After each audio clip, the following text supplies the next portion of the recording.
Baiklah, Assalamualaikum warahmatullahi wabarakatuh. Halo teman-teman semua, apa kabar? Semoga kita selalu dalam keadaan sehat dan dilindungi oleh Allah Subhanahu wa Ta'ala ya, amin. Oke, perkenalkan, nama saya Salsabila dari kelas 6A Pendidikan Matematika dengan NPM 186410197. Oke, pada pertemuan kali ini, di pertemuan analisis ke-6, kita akan membahas materi yaitu berupa fungsi, limit, serta kekontinuan fungsi bilangan kompleks. Nah, materi pertama yang akan kita bahas yaitu mengenai fungsi. Menurut teman-teman, apa sih fungsi ini dalam bentuk bilangan kompleks? Nah, jadi nanti akan kita bahas. Nah, definisinya, misalkan S adalah himpunan bilangan kompleks F pada S adalah aturan yang mengawankan atau memetakan setiap Z anggota S dengan bilangan kompleks W. Nah, untuk notasi W ini dia itu sama dengan Fz. Nilai W disebut sebagai nilai dari F ketika Z anggota S yang merupakan domain yang memuat F terdefinisi. Nah, misalkannya saja W itu sama dengan U tambah imajiner V, yang mana yang merupakan nilai dari fungsi F ketika Z sama dengan X tambah imajiner Y. Maka untuk nilai F, X tambah IY akan sama dengan U tambah IF, atau untuk nilai FZ tinggal kita masukkan saja, yaitu akan menjadi U buka kurung X kali Y ditambah IF buka kurung kali X, Y. Nah, jadi untuk masing-masing bilangan real U dan V akan bergantung pada variabel real X dan Y, sehingga FZ akan dinyatakan sebagai pasangan terurut dari variabel real dan dari X dan Y, yaitu seperti ini. FZ sama dengan U sama dengan FZ sama dengan U buka kurung X, Y ditambah IF X, Y, seperti yang sudah dijelaskan di atas tadi. Lalu, jika koordinat polar antara R dan theta itu pada X dan Y digunakan, maka akan didapatkan sebuah rumus berupa U tambah imajiner F sama dengan F buka kurung RE atau bilangan real pangkat imajiner theta, di mana untuk W di sini adalah sebagai yang nilai sebelah kirinya atau U tambah IF, dan nilai Z-nya adalah untuk yang sebelah kanan, F buka kurung RE pangkat imajiner theta. Sehingga FZ dapat ditulis menjadi FZ sama dengan U buka kurung R, theta dan IF buka kurung R, theta. Selanjutnya, dalam fungsi bilangan kompleks ini dia juga dinyatakan dalam bentuk polar. Untuk rumus bentuk polar yaitu FZ sama dengan U buka kurung R theta ditambah IF R, theta, di mana untuk Z itu adalah yang tadi, yakni RE pangkat imajiner theta. Nah, di sini kita akan membahas contoh. Yang pertama, jika FZ sama dengan Z kuadrat, maka, nah kita jawab ya. Jadi, kita misalkan dulu. Berarti F buka kurung X tambah Y sesuai definisi yang sebelah tadi akan sama dengan nilai Z-nya akan kita masukkan, yaitu akan menjadi X tambah Y kuadrat. Ini kenapa bisa kuadrat? Kenapa bisa menjadi X tambah Y kuadrat? Karena sesuai dengan yang di soal ketahui. Maka jadi seperti itu. Lalu selanjutnya dapatlah hasil dari pengkuadratan itu X tambah Y hasilnya adalah X kuadrat kurang Y kuadrat kurang imajiner 2XY. Sehingga diperolehlah untuk nilai U-nya, tadi sudah saya bahas, untuk nilai U itu adalah bilangan umumnya, sedangkan untuk nilai V adalah nilai dari bilangan imajinernya. Jadi untuk nilai U adalah X kuadrat kurang Y kuadrat, sedangkan untuk nilai V adalah imajinernya adalah 2XY. Nah, jadi seperti itu ya. Lalu selanjutnya kita masuk ke contoh yang kedua. Tulislah FZ sama dengan 6Z tambah 6I dalam bentuk U dan bentuk V. Jadi untuk jawabannya, pertama-tama diketahui dulu, di sini untuk Z-nya adalah sama dengan X tambah Y. Maka untuk U sama dengan FZ-nya, kita masukkan nilai FZ, 6Z tambah 6I. Kita masukkan kan? Lalu kita uraikan nilai Z tadi, sesuaian di sini, kita masukkan 6 buka kurung dikali X tambah Y. Maka dapatlah untuk hasil akhirnya 6X tambah buka kurung 6Y tambah 6I. Maka untuk nilai akhirnya, nilai U adalah 6X, sedangkan nilai V atau nilai imajinernya adalah 6Y tambah 6. Nah, Nah, jadi teman-teman udah bisa kan membedakan untuk mencari nilai U dan juga nilai V. Lalu untuk contoh bentuk polarnya, misalkan ada soal yang berbunyi F buka kurung RE pangkat imajiner theta sama dengan R pangkat 5 E pangkat imajiner theta sama dengan akan menjadi R pangkat 5 cos 5 theta ditambah IR pangkat 5 sin 5 theta, sehingga diperoleh untuk nilai U-nya adalah nilai biasa yaitu R pangkat 5 cos 5 theta, sedangkan untuk nilai V adalah nilai imajiner yaitu R pangkat 5 sin 5 theta. Nah, selanjutnya ini ada contoh lagi. Misalkan W sama dengan FZ sama dengan Z kuadrat tambah 5Z, maka tentukanlah nilai U dan V serta hitung nilai dari F pada Z sama dengan 1 tambah 5I, dan menyatakan juga U dan V dalam bentuk polar. Berarti soal ini adalah menggabungkan keseluruhan rumus seperti contoh yang sudah kita bahas di belakang tadi. Jadi untuk jawabannya kita misalkan dulu seperti yang tadi, kita taruh nilai Z-nya sama dengan X tambah Y, sehingga nilai FZ masukkan F buka kurung X tambah Y sama dengan masukkan nilai FZ-nya Z kuadrat tambah 5Z, maka dapatlah untuk nilai disubstitusikannya X tambah Y kuadrat ditambah 5X tambah Y, maka untuk hasil akhirnya didapatlah ini X kuadrat tambah 5X dikurangi Y kuadrat ditambah I buka kurung 2XY tambah 5Y. Jadi untuk nilai I-nya adalah untuk nilai U-nya adalah X kuadrat tambah 5X kurang Y kuadrat, dan nilai V adalah nilai imajinernya, berarti yang di dalam kurung ini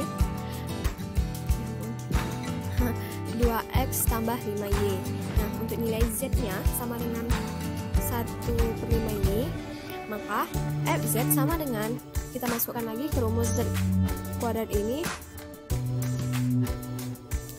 kita masukkan ya, tapi nilai X tambah Y nya diganti dengan 1 tambah 5I, maka dapatlah hasil minus 19 tambah 35I. Jadi untuk nilai U nya adalah 19 minus 19 dan nilai V nya adalah 35. Nah, untuk yang ditanya yang selanjutnya, suruh tentukan bentuk polarnya, maka jika polar digunakan Z sama dengan RE pangkat imajiner theta, maka sama ada dua seperti tadi, tinggal kita masukkan aja, maka dapatlah hasil U-nya adalah R kuadrat cos 2 theta tambah 5R cos theta, dan nilai I adalah nilai imajinernya yang dengan kurung dapatlah R kuadrat sin 2 theta tambah 5R sin theta. Lalu selanjutnya yang kedua yaitu limit. Ada limit. Apa sih limit ini dalam bilangan kompleks? Nah, di sini akan kita bahas. Secara umum, definisi limit dalam bilangan kompleks sama dengan definisi limit pada bilangan real dalam bentuk kalkulus.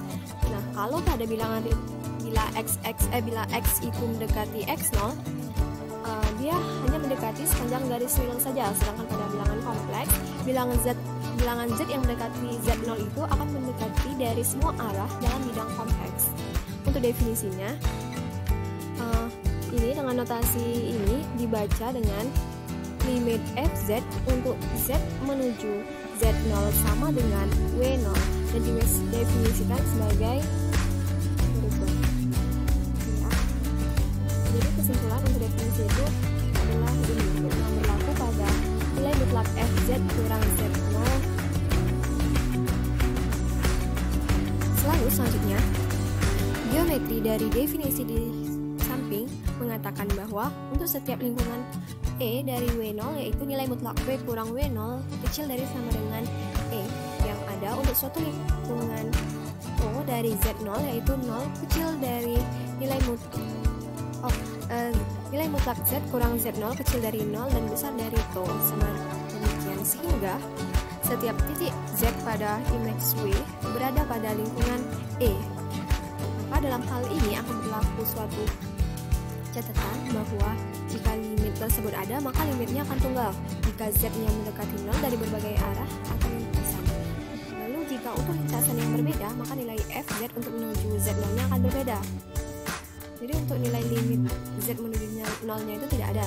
Dan yang terakhir, untuk nilai Fz tidak disyaratkan untuk terdefinisi sebagai Z itu sama dengan 0.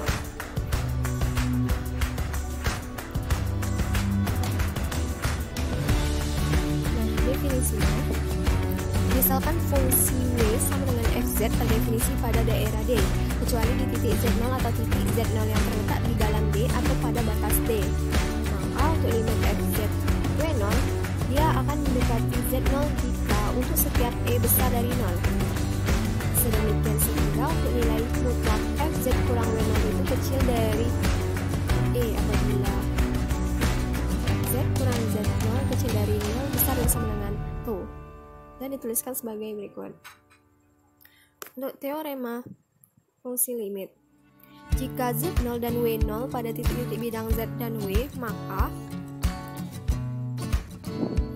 bisa kalian lihat sendiri ya di sini sudah jelas terpampang. Lalu selanjutnya perlu diperhatikan bahwa dari definisi-definisi yang telah disampaikan tadi, untuk titik Z0 adalah titik limit domain fungsi. Lalu selanjutnya titik Z menuju Z0 melalui sembarang lengkungannya adalah K, yang artinya Z akan menuju Z0 dari segala arah, dan apabila Z menuju Z0 melalui dua lengkungan yang berbeda akan mengakibatkan fz menuju dua nilai yang berbeda juga. Maka untuk limit fungsi f tersebut tidak ada untuk mendekati Z ke Z0.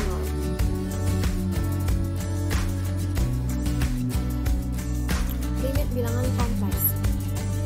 Andaikan limit fz Z mendekati 0 sama dengan A, dan limit gz Z menuju 0 sama dengan D, maka akan berlaku seperti ini. Nah, kadang-kadang suatu bidang kompleks akan memuat titik di tak hingga.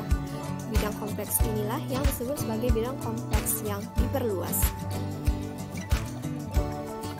Untuk pembuktiannya, misalkan fz sama dengan iz per 2 untuk nilai mutlak z kecil dari 1, maka buktikanlah limit z mendekati 1 sama dengan i per 2. Maka akan kita buktikan, kita ambil dulu sembarang e besar dari 0, lalu pilih nilai to-nya, yang itu kita ambil misalnya 2e, anggota dari nilai mutlak z kurang 1 kecil dari 0. Maka akan berlaku, tinggal kita masukkan aja dari yang diketahui di soal, fz, nilai mutlak fz kurang i per 2, maka iz ini dimasukkan iz per 2 dikurang 1 per 2. Kita dapatlah hasil akhirnya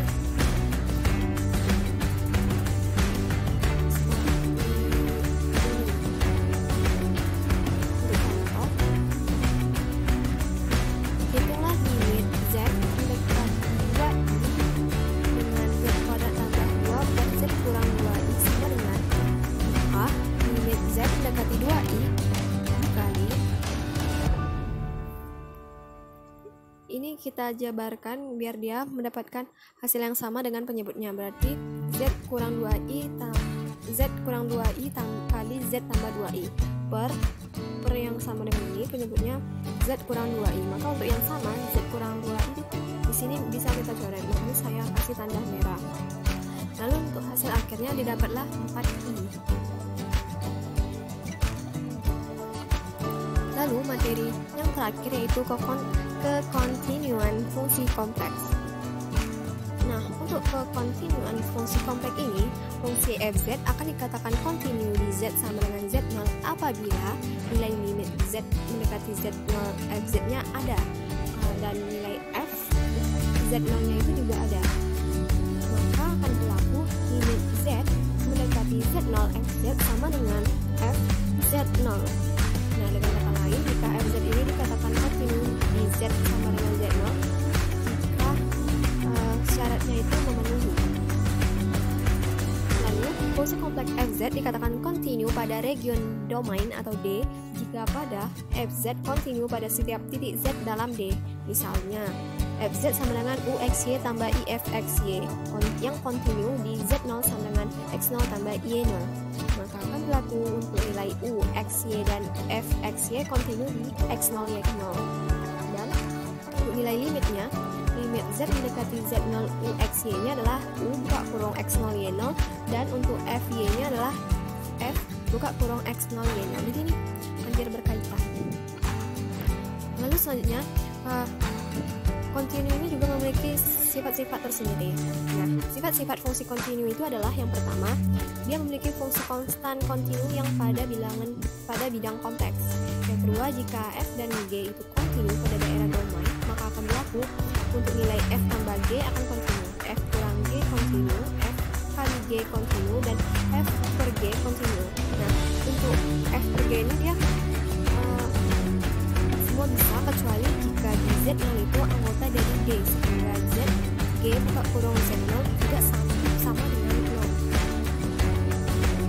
Untuk contohnya, di sini berbunyi, apakah fungsi dari fxy sama dengan f4x tambah y kemudian kontinu di minus 1 kurang minus 2i. Nah, berarti di sini untuk soalnya kita disuruh membuktikan apakah dia ini kontinu di nilai min 1 dan min 2i.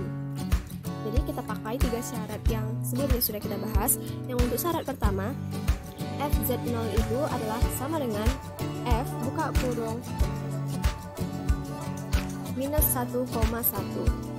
Maka kita masukkan fz0 sama dengan nilai fxy yang kita masukkan 4x tambah y kuadrat. 4 berarti 4 masukkan nilai x nya adalah minus 1 dan nilai y nya adalah minus 2. Itu didapatlah sama dengan minus 4 tambah 4i. Yaitu untuk hasil dari syarat pertama. Untuk syarat kedua, kita menggunakan limit z mendekati minus 1, minus 2i 4x tambah i. Nah, menggunakan langkah ini hasilnya juga sama, dapatnya yaitu minus 4 tambah 4i, berarti terbukti ada. Dan syarat ketiga menggunakan limit juga, yaitu limit z mendekati z0 fz sama dengan fz0. Nah, maka hasilnya juga sama ini ya, minus 4 tambah 4i, jadi terbukti ada dan juga sama. Jadi untuk fungsi fxy sama dengan 4x tambah y kuadrat adalah benar kontinu adanya di minus 1 kurang 2i. Lalu kita coba lagi untuk contoh yang kedua, apakah fz sama dengan 3z kurang i itu kontinu di z sama dengan 3i. Nah, kita coba lagi sesuai dengan 3 syarat ini juga. Untuk syarat pertama, untuk f itu z0 sama dengan, masukkan nilai ini 3z kurang i, maka didapatlah 3 buka kurung kali 3i dikurang i, maka dapatlah 9i kurang i sama dengan 8i. Lalu yang kedua menggunakan rumus limit z mendekati z0, hasilnya pun juga sama. Dan yang terakhir untuk syarat ketiga gunakan limit juga, hasilnya juga didapatkan sama, yaitu nilai 8i. Jadi untuk fungsi fz kontinu di z sama dengan 3i. Nah, di sini saya sudah menemukan beberapa latihan yang sekiranya jika teman-teman sudah memahami dari pembahasan atau contoh-contoh soal yang telah saya berikan tadi, maka sekiranya coba-coba latihan yang telah saya buat ini. Ya, kalau syukur-syukur dapat, alhamdulillah berarti teman-teman sudah bisa dan sudah mampu menguasai materi fungsi limit serta kekontinuan bilangan kompleks ini. Nah, jadi sekianlah pembahasan materi analisis kompleks yang ke-6 dari saya. Apabila banyak kesalahan dalam pengucapan notasi matematika ataupun penyebutan yang lainnya, saya mohon maaf karena saya di sini juga masih belajar. Mudah-mudahan materi pada hari ini membawa berkah dan membawa kepahaman bagi kita semua. Saya akhiri. Wabillahi taufiq wal hidayah. Wassalamualaikum warahmatullahi wabarakatuh. Bye bye.